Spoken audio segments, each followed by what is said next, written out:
Rabbi shrah li sadri wa yassir li amri wahlul 'uqdatam min lisani yafqahu qawli. Rabbi zidni ilman warzuqni fahman. Bismillahirrahmanirrahim. Ya ayyuhalladzina amanu taqullaha haqqa tuqatih wa la tamutunna illa wa antum muslimun. Shadaqallahul azim. Bapak Ibu jamaah salat subuh rahimakumullah. Pertama mari sama-sama kita memanjatkan puji syukur bahwa kita pada saat ini alhamdulillah masih diberikan oleh Allah berbagai nikmat kesehatan dan juga masih diberi waktu kesempatan umur yang masih tersisa sehingga kita bisa menunaikan kewajiban kita sholat subuh dengan berjamaah. Mudah-mudahan sholat ini menjadi sholat yang baik bagi kita dan diterima Allah Subhanahu wa taala. Amin ya rabbal alamin. Salat salam semoga senantiasa tercurah untuk Nabi kita Muhammad sallallahu alaihi wasallam. Contoh dan teladan kita yang telah membawakan kepada kita dinul Islam yang insyaallah kita akan selamat kalau berpegang teguh kepadanya, kepada Allah Al-Qur'anul Karim dan As-Sunnah. Dan itu adalah janji-janji Allah bahwa janji Muhammad bahwa kita kalau berpegang teguh kepada keduanya insyaallah tidak akan tersesat. Bapak Ibu jamaah salat subuh rahimakumullah, pada pagi ini alhamdulillah dengan izin Allah ya kita bisa bertemu lagi dalam acara tausiah ya, kajian Ahad subuh Ahad subuh. Insyaallah kita bisa bermusyawarah ya dalam mempelajari adil Islam sehingga kita bisa mempelajarinya dengan serius dan kita akan bertambah baik dalam kita beribadah kepada Allah Subhanahu wa taala. Walaupun hanya satu ayat, dua ayat yang nanti kita akan pelajari, mudah-mudahan ada manfaatnya Bapak Ibu. Bapak Ibu yang berbahagia, jadi pada kesempatan ini saya akan membawakan tema tentang iman. Ujian tentang iman, ujian dalam iman, dan kita apakah kita sudah termasuk dan sudah pantas mengaku kita sudah beriman kepada Allah Subhanahu wa taala. Bapak Ibu yang berbahagia, kita sering mendengar kata iman.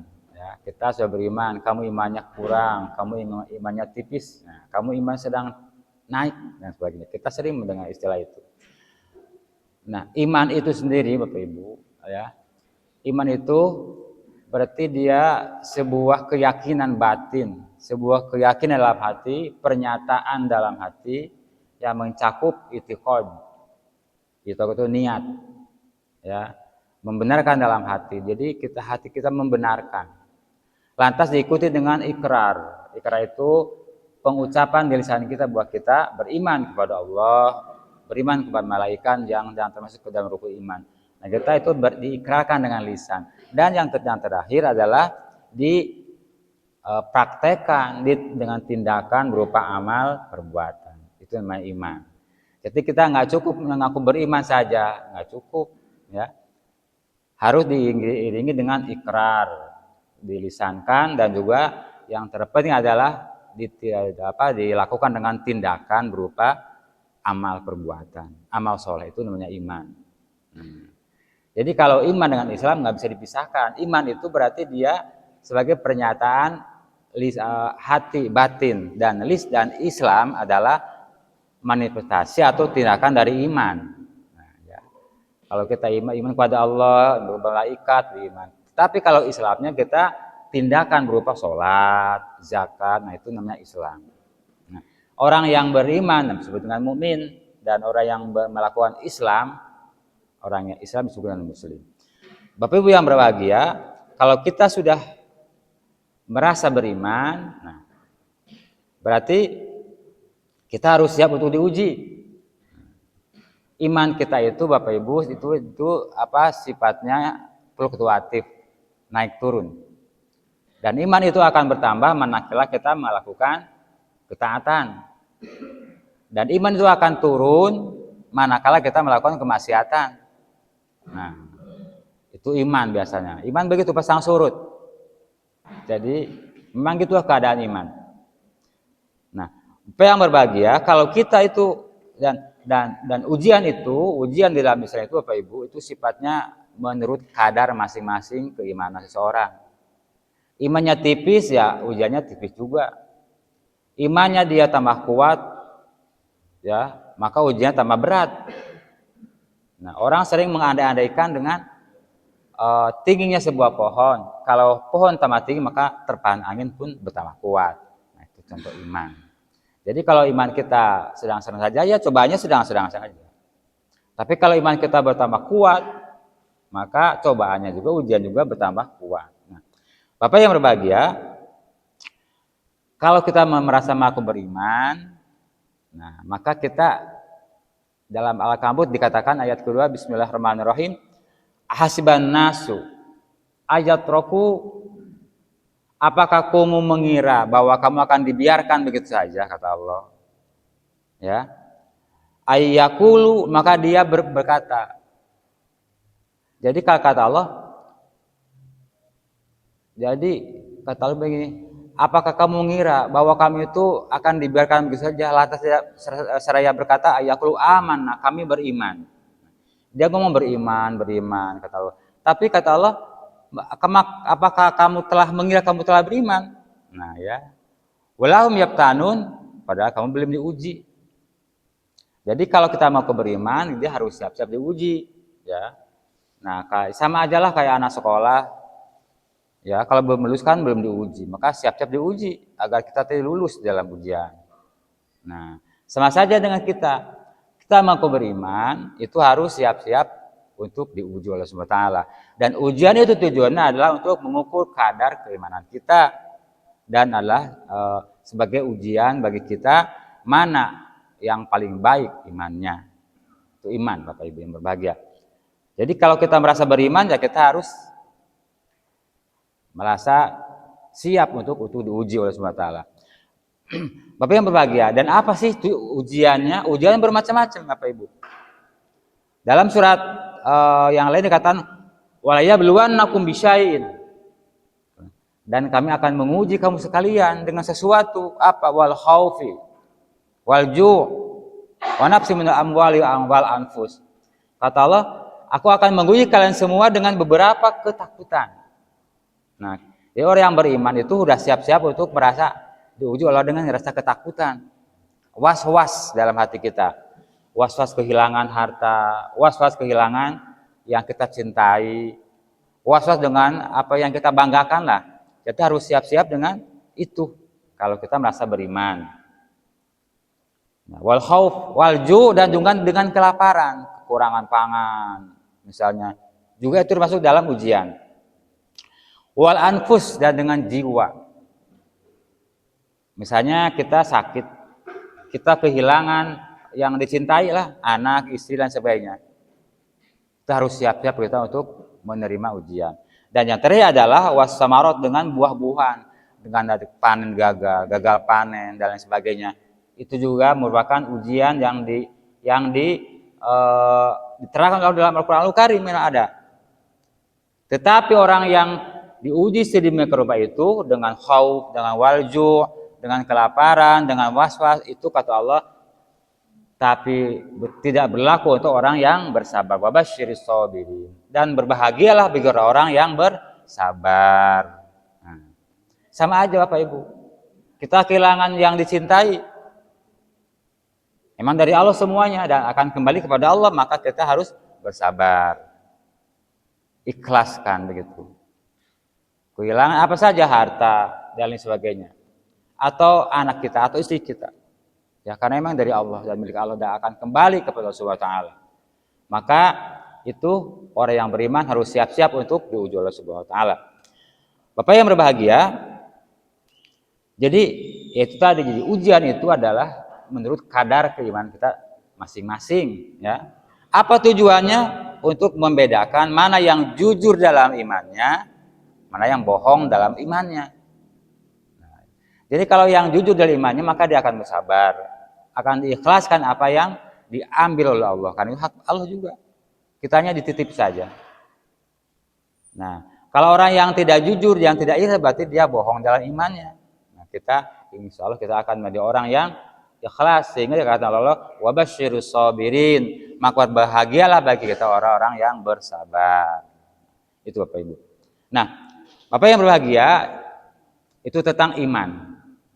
Lalu Di sini saya akan bawakan tentang sebuah ayat yang mana ayat tersebut adalah yang paling banyak apa istilahnya ya, menempa manusia, dan kedua tersebut adalah sesuatu hal yang merubah keadaan kita untuk tidak bersyukur kepada Allah Subhanahu wa taala. Jadi yang dua ini adalah memang dua-duanya nanti di akhir tidak ada berguna. Kalau dikatakan yauma la yanfa'u malun wala banun. Jadi yang dua nanti kata Allah tidak ada bermanfaat di dalam akhirat, di dalam sana. Ya. Yauma pada hari ini, pada hari kiamat nanti, ya, la yanfa'u malun wala banun. Dan tidak ada manfaatnya nanti di akhirat, yaitu malun, harta kita, banun, anak-anak kita, anak cucu kita, tidak bermanfaat. Tapi nanti yang akan bermanfaat di hari kiamat nanti adalah apa? Illa man atallahi wa qalbin salim. Kecuali orang-orang yang datang kepadaku, kata Allah, dengan hati yang bersih, dengan hati yang selamat. Nah itu. Artinya kita nanti akan kita bahas tentang ujian bagi kita yang dapat merubah kita, apakah kita akan menjadi taat, apakah kita akan menjadi orang yang tidak taat. Nah itu ada tadi malun dan juga banun, anak-anak kita. Dan ini memang vital bagi kita, Bapak Ibu ingat lagi. Banyak dalam Al-Qur'anul Karim dikatakan itu harta dan anak-anak itu memang sebuah cobaan. Ya, ujian bagi kita, apakah kita itu termasuk orang yang beriman, yang jujur, yang ikhlas atau bukan. Nah, Bapak yang bahagia, di sini saya bawakan surat Al-Munafikun. Ada 3 ayat, 9, 10, 11. Nanti kita akan belajar bersama-sama. Kita akan istilahnya apa ya? Apakah kita masuk ke dalam ayat itu? Apa kita akan bersungguh-sungguh mengikuti ayat ini dan sebagainya. Nah, Bapak Ibu yang berbahagia, sehubungan dengan ini, dengan ujian iman kita, yang pertama adalah tentang mal, tentang harta. Dan Al-Munafikun ayat 9 Allah katakan, ya ayyuhalladzina amanu, wahai orang-orang yang beriman. Nah, lagi-lagi Ibu yang disuruh orang yang beriman, ya. Karena iman itu merupakan apa ya? Jadi puncak keyakinan kita, pernyataan batin kita, bahwa memang dengan iman itulah kita akan menjadi takwa. Ya. Dalam Al-Qur'an dikatakan hampir semua kita disuruh sebagai orang yang beriman. Ya ayyuhalladzina amanu taqullah, amanu. Ya ayyuhalladzina amanu wa qulu qawlan sadida, iman juga. Ya ayyuhalladzina amanu kutiba alaikumusiyam, wahai yang beriman tentang berpuasa. Semua kita disuruh dengan predikat orang yang beriman. Nah, ya ayyuhalladzina amanu, wahai orang yang beriman, kata Allah, la tulhikum, janganlah kalian itu disibukkan, jangan kalian itu dilalaikan. Nah, ini mulai masuk dalam materi. Jadi kita yang beriman, kata Allah, diseru jangan kalian dilalaikan, jangan kalian itu diabaikan, dilalaikan atau disibukkan. Dengan apa? Amwalukum, dengan harta kalian. Nah ini harta mulai masuk. Harta ini Bapak Ibu ada sebuah nikmat dan juga sebuah ujian bagi kita. Kekurangan harta ujian, dan kelebihan juga adalah ujian juga. Nah, Bapak yang berbahagia, harta di sini memang sangat vital bagi kita Bapak Ibu. Ya. Dahulu waktu kita sekolah bersama-sama Pak Ibu, ini cerita sedikit. Teman-teman kita kan berbagai situs sosial kan dia bermacam-macam, ada yang anak petani, ada yang anak pejabat. Kita sekolah bareng, kita berteman akrab. Tetapi manakala dia sudah dewasa, sama-sama dewasa, dan dia mempunyai harta yang banyak, jabatan yang tinggi juga, maka yang tadinya dengan kita baik, yang tadinya dengan kita akrab, maka sedikit-sedikit kita bergeser akan menjauh dengan kita. Apa sebabnya? Karena harta. Nah, maka harta itu dia akan memposisikan kita menjadi lebih sombong, angkuh karena harta.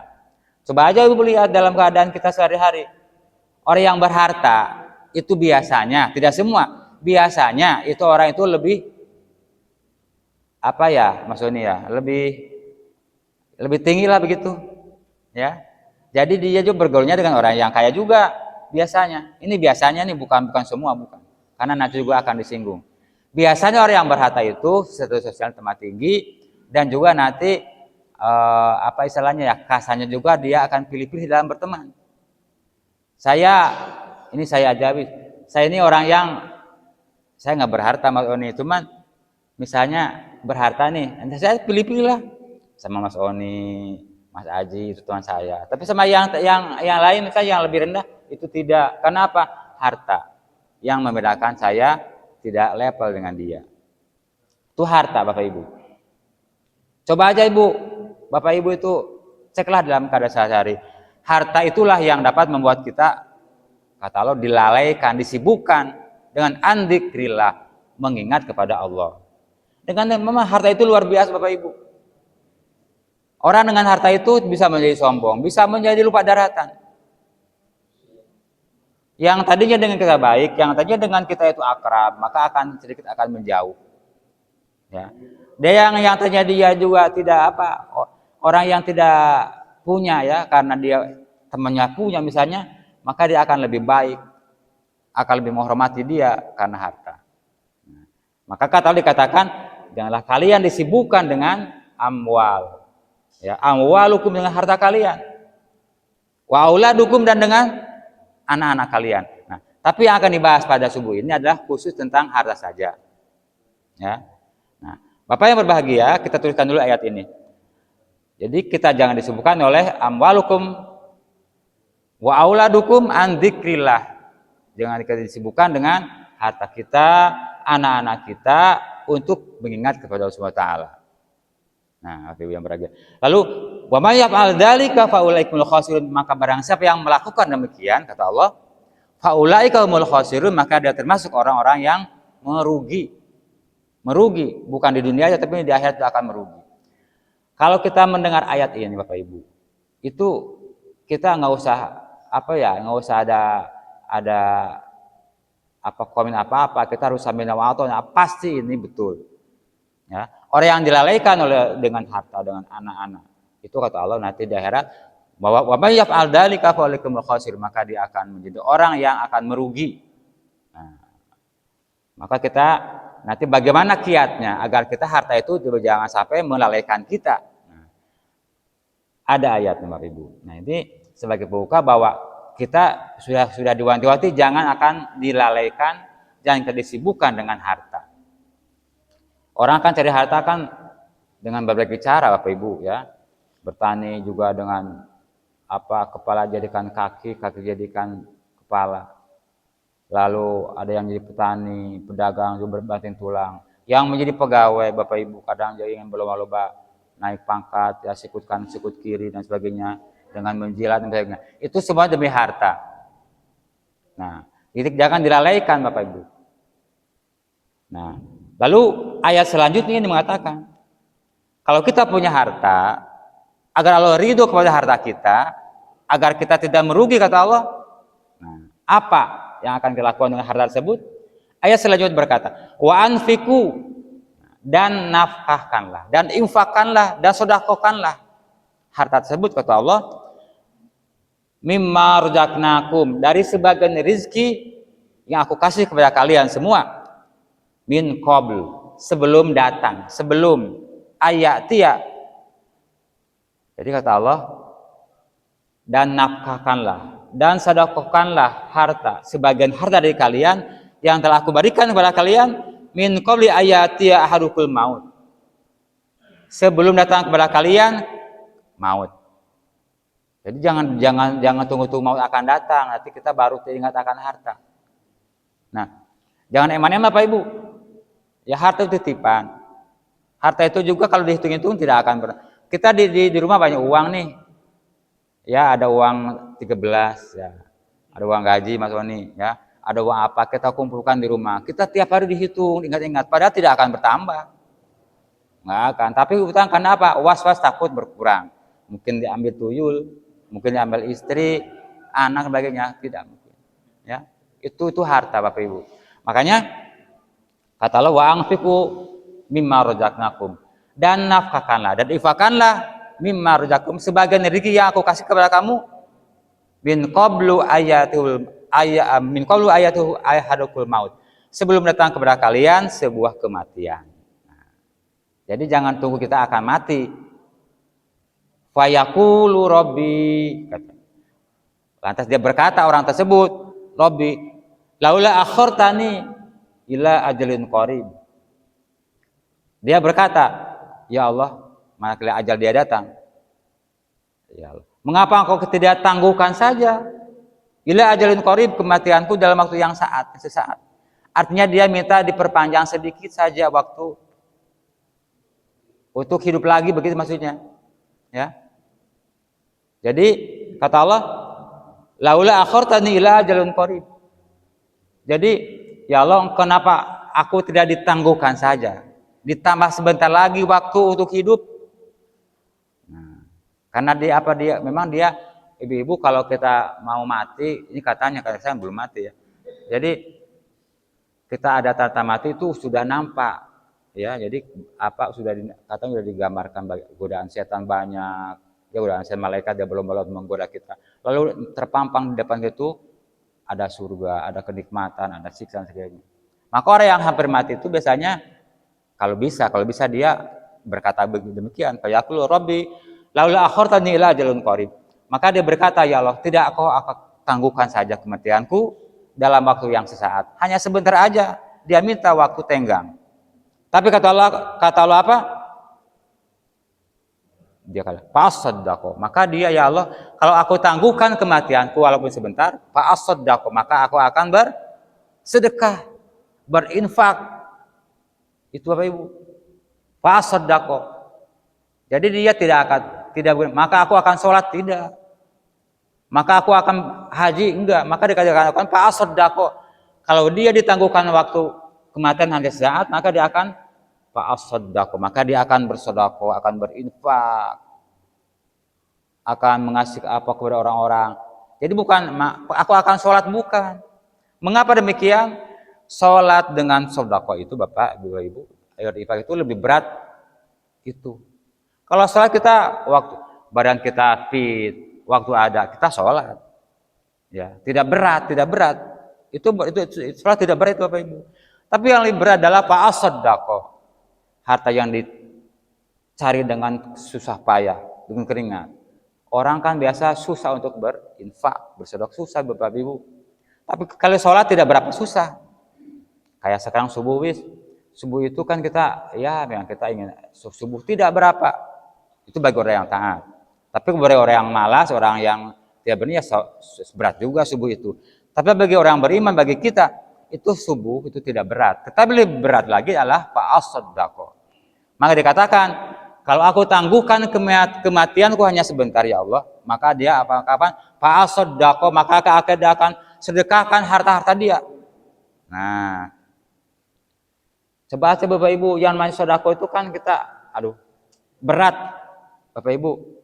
Saya kalau mau Jumatan kadang ada uang 10.000, 5.000, 100.000 kan ada di dompet itu. Kan bisa pilih-pilih yang lebih kecil maksudnya. Karena berat memang itu untuk bersedekah. Ya. Yang 5, yang 10, yang 20. Ya. Berat Bapak Ibu. Maka dikatakan kalau dia dikasih kesempatan tengah waktu untuk hidup, fa'asaddaqo, maka dia akan bersedekah. Susah Bapak Ibu. Lalu di akhir ayat dikatakan wa aku minas sholihin, dan dia, ya Allah, aku akan menjadi orang yang soleh. Begitu. Jadi betapa beratnya Bapak Ibu itu orang yang tadi harta, yang punya harta itu ya. Maka minta ditangguhkan hanya sebentar, lantas dia akan berinfak, bersedekah, akan disedekahkan harta-harta dia.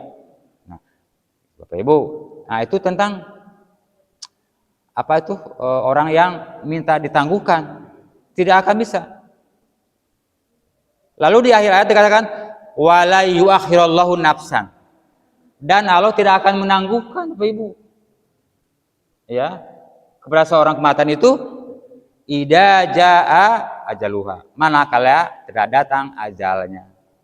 Jadi kalau datang ajal udah datang, maka Allah tidak akan menangguhkan Bapak Ibu. Ya, walaupun para nabi, apalagi kita, harta kita banyak, tidak akan dilakukan. Kalau memang sudah ajalnya tiba-tibalah. Nah, itu tentang harta Bapak Ibu. Lalu dikatakan walau khabirum bima ta'malun, dan Allah Maha tahu apa yang kita kerjakan dalam kehidupan sehari-hari ini. Nah, makanya Bapak Ibu yang berharta itu janganlah kita menahan-nahan harta kita ya untuk berinfak sedekah. Ya menurut kadarnya aja. Tapi kan biasanya orang-orang kita kan kalau yang udah berharta kan agak-agak pelit. Maksudnya ya, memang iya itu harta godaannya susah tuh ya. Ya. Walaupun haji kita sebelum berangkat haji dia pelit misalnya. Nah, harapannya setelah haji nanti kan dia akan mabrur itu. Maka dia akan lebih baik sebelum haji. Yang ternyata pelit jadi dermawan. Yang tadinya sholatnya juga agak lalai jadi tambah sregep. Itu mabrur karena dia setelah pulang haji lebih baik, itu mabrur. Nah, jadi jangan ajeg, kalau ajeg itu tidak mabrur dia. Ya, jadi sebelum haji ya pelit, setelah pulang ya koret pada bayan begitu. Jadi nah, itu tengah harta. Memang harta sangat berat Bapak Ibu. Nah, itu tentang harta. Lalu kata Allah dalam Al-Quran dikatakan kalau kita ingin berinfak, ingin bersedekah, maka dia akan sesuai dengan arah keinginan sang pemberi rezeki yaitu Allah Subhanahu wa taala. Maka kalau kita ingin selamat, ingin ridho harta yang kita miliki, maka kata Allah dikatakan Al-Quran dan Al-Baqarah ayat 264 dikatakan ya ayyuhalladzina amanu. Nah, ini mulai berinfak nih. Ya. Wahai orang yang beriman, la tubtilu, jangan kau rusak, jangan kau batalkan. Ini kalau orang sudah mulai mau dermawan, infak, zakat dan sebagainya akan hartanya, kata Allah wala ya ayyuhalladzina amanu la tubtilu shadaqat. Jangan kalian rusak, jangan kalian batalkan shadaqatikum, sedekah kalian, infak kalian. Nah, apa yang merusakkan kita dalam sedekah kita nggak berpahala apa itu? Bil manni wal adza, dengan menyebut-nyebut. Kalau kita sudah mau dermawan nih, sudah bermawan, sudah mau rajin berinfak, ikhlas kita ya. Lalu dia mulai berinfak nih. Kata Allah la ya'lamu amanu la tubtilu shadaqatikum bil manni wal adza. Wahai orang yang beriman, jangan kau rusak, jangan kau batalkan sedekah kalian itu dengan apa? Dengan bil manni. Menyebut-nyebut. Saya pernah berinfak ngasihlah kepada seorang ya, tapi dia sebut-sebut. Dulu kan masih ingat enggak? Itu yang apa waktu kamu kesusahan dulu tuh, waktu dari tsunami kan aku yang ngasih itu. Itu namanya menyebut-nyebut. Dulu aku pernah ngasih sedekah kalian kamu sekian ribu. Menyebut-nyebut itu juga dapat menggugurkan pahala untuk bersedekah. Maka jangan kita dibatalkan dan dirusakkan sedekah kita dengan bil mani, menyebut-nyebut, mengungkit-ungkit. Ya, aku di depan orangnya misalnya, atau di depan apa bukan di depan orang juga bisa, apalagi di depan orang yang pernah kita bantu. Bil wal ada, dan dia menyebut-nyebut dengan menyakitkan perasaan hatinya. Ya, depan orang banyak itu kan sekarang jadi PNS kan aku bantu. Nah, misalnya ya. Jadi dia menyebut-nyebut, mengungkit dan juga menyakitkan hati si apa yang diberi tadi. Maka jangan kita rusak pahala kita itu dengan perbuatan seperti itu. Kalau kita sudah berinfak ikhlas. Ikhlas itu tidak merasa apa-apa, hanya Allah yang akan membalas. Ya. Itu infak. Nah, lalu kalladzi, rusaknya pahala infak itu kalladzi kata Allah itu sama rusaknya seperti orang-orang yang apa? Ria'an nas. Apa? Orang yang berinfak, orang yang beribadah dengan riya, pamer, ingin dipuji orang lain. Itu sama saja dengan tadi bil mani wal adza. Dia berinfak tapi mengungkit-ungkit, menyebut-nyebut, apalagi menyakitkan hati, kata Allah kalladzi ria'an nas. Itu sama aja dia berinfak untuk ingin dipuji, ria. Nah, ria. Nah, sesama manusia ingin dipuji. Ya. Jadi, ya apa aja Ibu? Dalam bersedekah, berinfak ke masjid, kemana aja ke orang-orang itu, dia ingin dipuji orang, ingin dengar orang. Orang nanti mengalem-alem dia, maka dia akan naik levelnya tinggi. Nah, itu juga rusak untuk pahala sedekahnya. Nah, ya Anas, wala yu'minu billahi wal yawmil akhir, dan dia tidak beriman kalau dan hari akhir. Orang yang demikian itu, Bapak Ibu, famasaluhu. Nah, orang yang demikian itu kata Allah dimisalkan, diumpamakan famasaluhu kama Sofwan. Jadi diumpamakan, diibaratkan seperti batu besar yang licin. Batu besar yang licin, alaihi di atasnya turabun, ada tanah, ada debu. Lalu apa? Fa'asobahu, maka kemudian menimpa batu itu.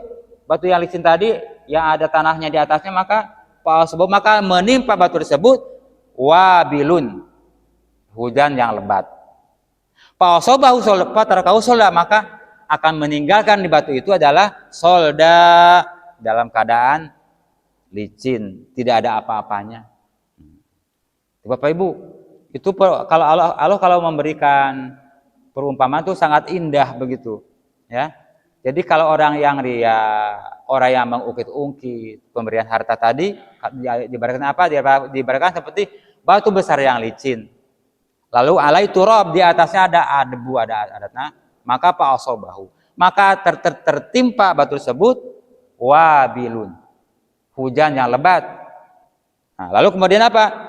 Fatarakahu solda, maka meninggalkanlah batu itu dalam keadaan licin, tidak ada apa-apanya, sama aja dengan bohong.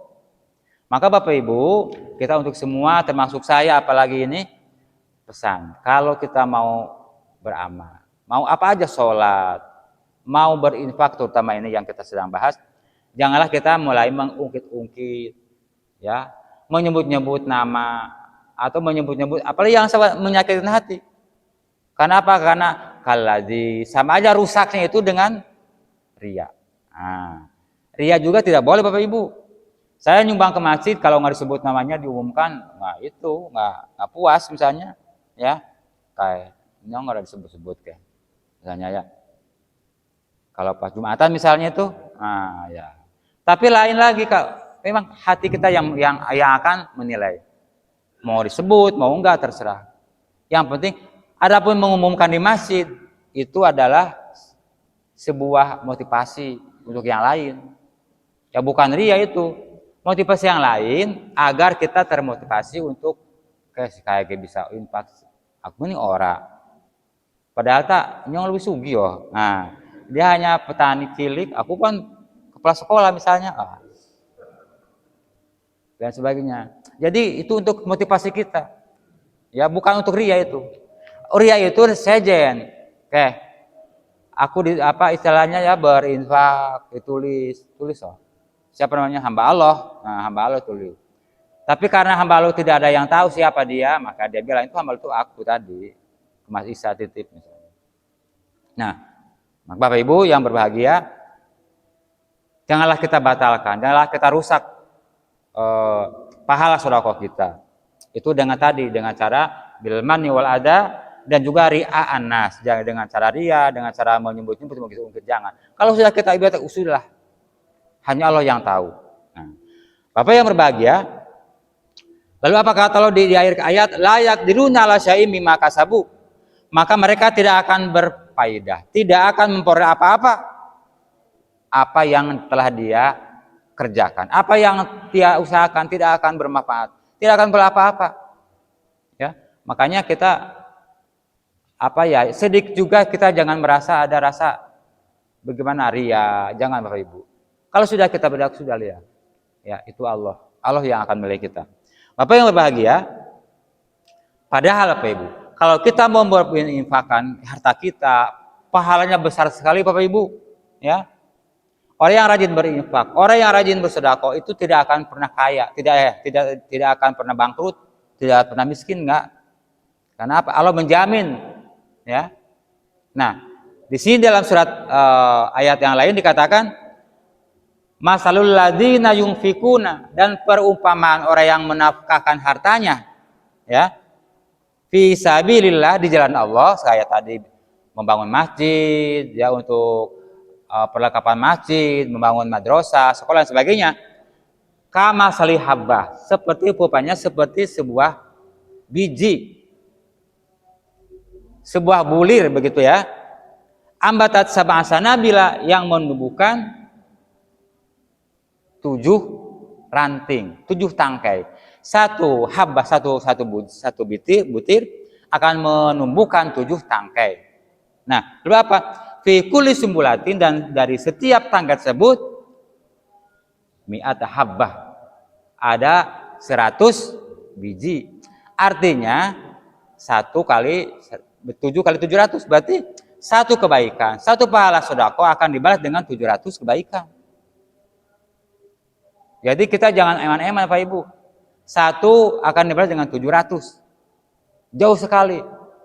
Tapi perhitungan kita jangan 1.000 akan dibalas dengan 700.000, bukan begitu ya. Ini sebuah motivasi bagi kita. Dan ini janji Allah. Pasti akan terjadi. Maka oleh karena itu Bapak Ibu, kita jangan kalau berinfak ya, kalau ingat ayat ini kita harus termotivasi. Karena Allah berjanji akan membalas dengan 700 lipat. Nah, lalu apa? Wallahu yudha'ifu liman yasha, dan akan melipat gandakan bagi siapa yang akan dikehendaki. Nah, kalau kita berinfak dengan ikhlas, maka Allah akan melipat gandakan lagi. Nah, Bapak Ibu, itu tentang berinfak. Ini tentang harta. Lalu yang terakhir Bapak Ibu, ya. Alladzina yunfikuna amwalahum, dan orang yang beriman dan orang yang menafkahkan hartanya, kata Allah, fi sabilillah, di jalan Allah, sumaliyat bi'una, dan dia tidak akan mengikuti ya ma anfaqo man wal ada. Lalu orang yang berinfak tersebut tidak mengikutnya dengan mana, dengan ada. Lahum ajruhum, untuk dia itu ajruhum, pahala, ganjaran, inda rabbihim, di sisi Allah. Nah, itu wala khaufun alaihim walahum yahzanun. Dia tidak akan merasa takut, dia tidak akan merasa sedih, kata Allah, orang yang demikian. Orang yang mau mati Bapak Ibu, itu tidak ada rasa takut, tidak ada rasa khawatir aku nanti gimana, enggak ada Bapak Ibu. Orang yang hatinya biqalbin salim tadi, yang bersih, manakala dia mau menjemput ajalnya, mau lepas, begitu maksudnya, dia tidak ada rasa khawatir, tidak ada rasa takut Bapak Ibu. Karena sudah ikhlas, sudah bersih hatinya dengan tadi. Makanya dia tidak akan ada orang yang menganga mulutnya, tidak ada yang merasa sakit. Sakit-sakit tapi tidak tampak dia sakit, begitu. Ya, Bapak Ibu ya. Karena saya sudah melihat dengan kepala sendiri ya.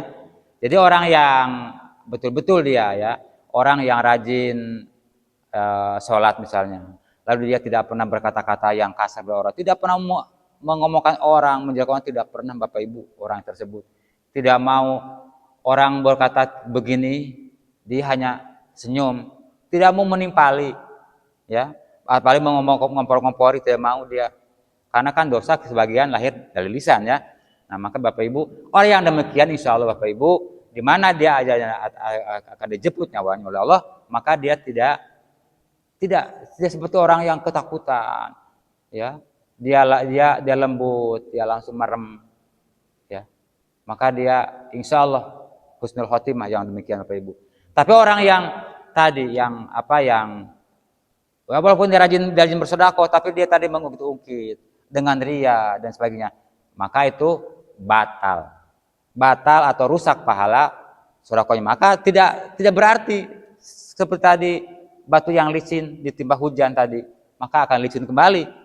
Nah, itu hilang. Nah, Bapak Ibu, maka demikian Bapak Ibu, kalau kita misalnya tidak mampu bersedekah, tidak mampu berinfak, ada orang yang meminta-minta, kata Allah, qaul ma'rufun, perkataan yang baik, penolakan yang baik bagi orang yang meminta-minta kepada kita, Wa ma'ana lalu khairum min shadaqatin, maka ini lebih baik daripada bersedekah.